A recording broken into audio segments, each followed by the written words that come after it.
കേരളത്തിന് മേൽ ഒരു നിശബ്ദ യുദ്ധം നടന്നുകൊണ്ടിരിക്കുകയാണ്. A financial war is happening over Kerala എന്നത് ഇന്നത്തെ കേരളത്തിൻ്റെ ചുവരെഴുത്താണ്. 1% പോലും ദാരിദ്ര്യത്തിൻ്റെ നിരക്കില്ലാത്ത, 100 പേരിൽ ഒരാൾ പോലും ദരിദ്രനല്ലാത്ത ഏക ഇന്ത്യൻ സംസ്ഥാനമായി മാറിയത് കേരളമാണ്. അർത്ഥസംഖ്യകൾക്കിടയില്ലാത്ത വണ്ണം സംഘപരിവാരമാണ് പ്രബുദ്ധ രാഷ്ട്രീയത്തിൻ്റെ പതാക ഉയർത്തിപ്പിടിക്കുന്ന കേരളത്തോട് ഇന്ന് യുദ്ധപ്രഖ്യാപനം നടത്തിയിട്ടുള്ളത്.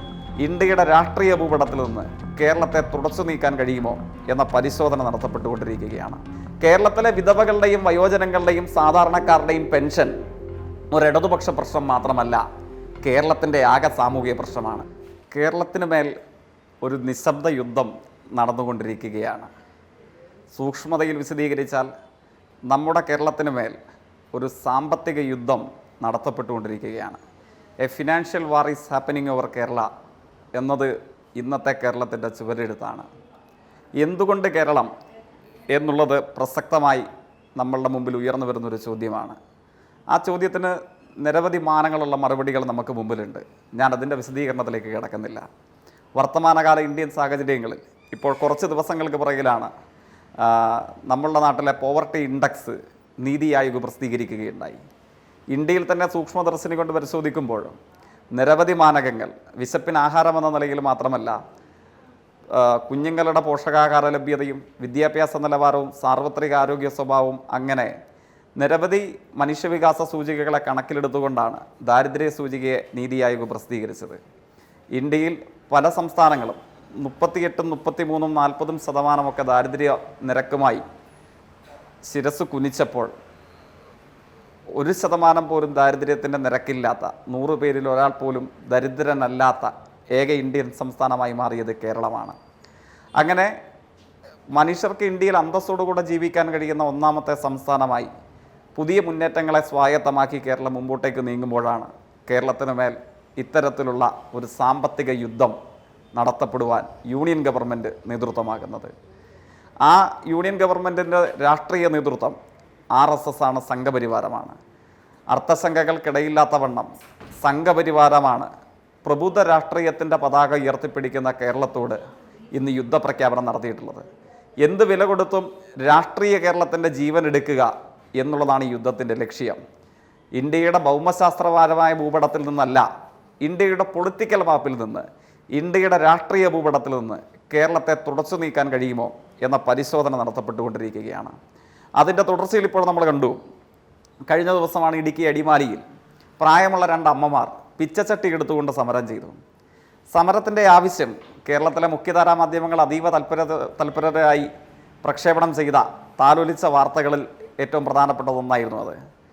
സമരത്തിന് ആധാരമായ വിഷയം സാമൂഹ്യക്ഷേമ പെൻഷൻ. സൂക്ഷ്മതയിൽ പറഞ്ഞാൽ അവർ വിധവാ പെൻഷൻ്റെ ഗുണഭോക്താക്കളാണ്. ആ പെൻഷൻ ലഭിച്ചിട്ട് 3 മാസക്കാലമാകുന്നു എന്നുള്ളതാണ്. ഞാനതിൻ്റെ സൂക്ഷ്മതയുള്ള വിശദാംശങ്ങളിലേക്ക് പോകാനല്ല. പക്ഷേ എന്തുകൊണ്ട് അത്തരമൊരു അനുഭവം കേരളത്തിനുണ്ടായി? 2 മാസം കൂടുമ്പോഴാണ് ഇടതുപക്ഷ ജനാധിപത്യ മുന്നണി ഗവൺമെൻറ് പെൻഷൻ വിതരണം ചെയ്തുകൊണ്ടിരുന്നത്. പെൻഷൻ കൊടുക്കാൻ കേരളം രൂപീകരിച്ച പെൻഷൻ ബോർഡ് കമ്പനി, ആ കമ്പനി എടുക്കുന്ന തുക എത്രയും കേരളത്തിൻ്റെ കടമാക്കും എന്ന യുദ്ധപ്രഖ്യാപനം നടത്തപ്പെടുകയാണ്. അതിന് തൊട്ടുപുറകെ നമ്മൾ കണ്ടു, സമീപത്തായിരുന്നു ആലപ്പുഴയിൽ കർഷകനായിരുന്ന പ്രസാദ്, അദ്ദേഹം ആത്മഹത്യ ചെയ്തു. തെറ്റിദ്ധരിക്കപ്പെട്ട വലിയ പ്രചരണം ഉയർന്നു വന്നു. പക്ഷേ പ്രത്യേകത എന്താണ്? പാഡി റെസിപ്റ്റ് ഷീറ്റ് പ്രകാരം കേരളം ഗ്യാരണ്ടി നിന്ന് വായ്പയെടുത്ത് പരിമിതികളോടുകൂടെ എങ്കിലും ഏറ്റവും മികച്ച വില 28 രൂപ 1 കിലോ നെല്ലിന്, ഇന്ത്യയിൽ ഏറ്റവും വലിയ തുക അത് കൊടുക്കുന്നത് കേരളത്തിൽ മാത്രമാണ്. പക്ഷേ ആ തുകയോ 759 കോടി രൂപയാണ് നെൽകർഷകർക്കും റേഷൻ സബ്സിഡിയായിട്ടും കേരളത്തിന് യൂണിയൻ ഗവൺമെൻറ് നൽകാനുള്ളത്. ലളിതമായി പറഞ്ഞാൽ കേരളത്തിലെ പെൻഷൻ ഗുണഭോക്താക്കളോട് സംഘപരിവാരം പറയുന്നത്, നിങ്ങൾ കേരളത്തിലെ സാമൂഹ്യക്ഷേമ പെൻഷൻ്റെ ഗുണഭോക്താക്കളാണെങ്കിൽ വയോധികയോ വിധവയോ കർഷക തൊഴിലാളിയോ ചുമട്ടുതൊഴിലാളിയോ കയർ തൊഴിലാളിയോ തൊഴിലില്ലായ്മ വേതനമോ ഒക്കെ പറ്റുന്നവരാണെങ്കിൽ നിങ്ങൾക്ക് ഞങ്ങൾ പണം തരില്ല. നിങ്ങൾ ജീവിത സായാഹ്നത്തിൽ മരുന്ന് വാങ്ങാതെ ബുദ്ധിമുട്ടി മരണപ്പെട്ടാലും ശരി, നിങ്ങൾക്ക് ഞങ്ങൾ പണം തരില്ല എന്നാണ് സംഘപരിവാരം യുദ്ധപ്രഖ്യാപനം നടത്തുന്നത്. കേരളത്തിലെ വിധവകളുടെയും വയോജനങ്ങളുടെയും സാധാരണക്കാരുടെയും പെൻഷൻ ഒരു ഇടതുപക്ഷ പ്രശ്നം മാത്രമല്ല, കേരളത്തിൻ്റെ ആകെ സാമൂഹിക പ്രശ്നമാണ്. ആ കേരളത്തോടാണ് സംഘപരിവാരം യുദ്ധപ്രഖ്യാപനം നടത്തുന്നത്.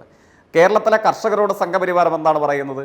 നിങ്ങൾ കയറെടുത്ത് ആത്മഹത്യ ചെയ്താലും ശരി, നിങ്ങൾ കേരളത്തിലെ നെൽകർഷകരാണോ, നിങ്ങൾക്ക് ഞങ്ങളുടെ വിഹിതം നൽകില്ല എന്നാണ് RSS യുദ്ധപ്രഖ്യാപനം നടത്തുന്നത്. ഇതിൻ്റെ തുടർച്ചയിലോ കേരളം ഉയർത്തിപ്പിടിക്കുന്ന പ്രബുദ്ധ രാഷ്ട്രീയത്തെ എന്തു വില കൊടുത്തും അതിനെ തകർക്കുക, അതിൻ്റെ ജീവനെടുക്കുക എന്ന ശ്രമങ്ങളുടെ ആകത്തുകയാണിത്. ഏറ്റവും ഒടുവിൽ അതിൻ്റെ കേരളീയ പതാകവാഹകനായി ഇപ്പോൾ അതിനുവേണ്ടി പര്യടനം നടത്തിക്കൊണ്ടിരിക്കുന്നത് നമ്മളുടെ ചാൻസലറാണ്.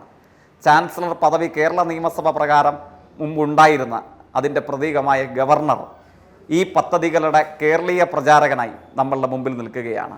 അദ്ദേഹം കേരള സർവകലാശാലയിലേക്കും കാലിക്കറ്റ് സർവകലാശാലയിലേക്കും സെനറ്റ് അംഗങ്ങളുടെ ഒരു പട്ടിക തന്നെ കൊടുത്തയച്ചു. എന്താണ് പട്ടികയുടെ പ്രത്യേകത? അക്കാഡമികവും അക്കാഡമികേതരവുമായ മേഖലകളിൽ പ്രബുദ്ധരായി പ്രഗത്ഭരായി കഴിവ് തെളിയിച്ചവർ അവരാണ് വരേണ്ടത്. പക്ഷേ അങ്ങനെയുള്ളവരല്ല ആ പട്ടികയിലുണ്ടായിരുന്നു. മറിച്ചോ പട്ടികയിലുണ്ടായിരുന്ന ഒരാൾ ഇന്ന് തിരുവനന്തപുരത്ത് ആനാവൂരിന് സമീപം ക്ഷേത്ര കമ്മിറ്റിയുടെ സെക്രട്ടറി ആയിരുന്ന സഖാവ് നാരായണൻ നായർ, അമ്പല കമ്മിറ്റിയുടെ സെക്രട്ടറിയും അദ്ദേഹം CPIM-ൻ്റെ ബ്രാഞ്ച് അംഗവുമായിരുന്നു. അദ്ദേഹത്തെ വീട്ടിൽ കയറി വെട്ടിക്കൊലപ്പെടുത്തിയ കേസിൽ കോടതി വിചാരണ ചെയ്ത് കുറ്റക്കാരനായി കണ്ടെത്തി കൊലക്കേസിലെ ഒന്നാം പ്രതിയായി കൊലപാതകിയായി കോടതി കണ്ടെത്തി ഇന്ന് ജയിലിൽ ശിക്ഷ കഴിക്കുന്ന ഒരു മാന്യൻ്റെ കുടുംബാംഗത്തെ കേരളത്തിലെ സർവകലാശാല സെനറ്റ് അംഗമാക്കാൻ ഏറ്റവും ഒടുവിൽ ചാൻസലർ കത്തുകൊടുത്തിരിക്കുന്നു. ഇതാണ് കേരളത്തിൽ സംഭവിച്ചു കൊണ്ടിരിക്കുന്നത്. കേരളം അഭിമാനത്തോടുകൂടെ കൈവരിക്കുന്ന ശ്രദ്ധേയമായ മാറ്റങ്ങൾ ഉന്നത വിദ്യാഭ്യാസ മേഖലയുടേതാണ്. ആ ഉന്നത വിദ്യാഭ്യാസ മേഖലയിൽ RSSകാരായിട്ടുള്ള കൊലപാതകികളുടെ കുടുംബാംഗങ്ങളെ കയറ്റിയിരുത്തും എന്ന് ഗവർണർ ചാൻസലർ എന്ന പദവി ദുരുപയോഗം ചെയ്തുകൊണ്ട് പുതിയ യുദ്ധപ്രഖ്യാപനം കേരളത്തോട് നടത്തുകയാണ്.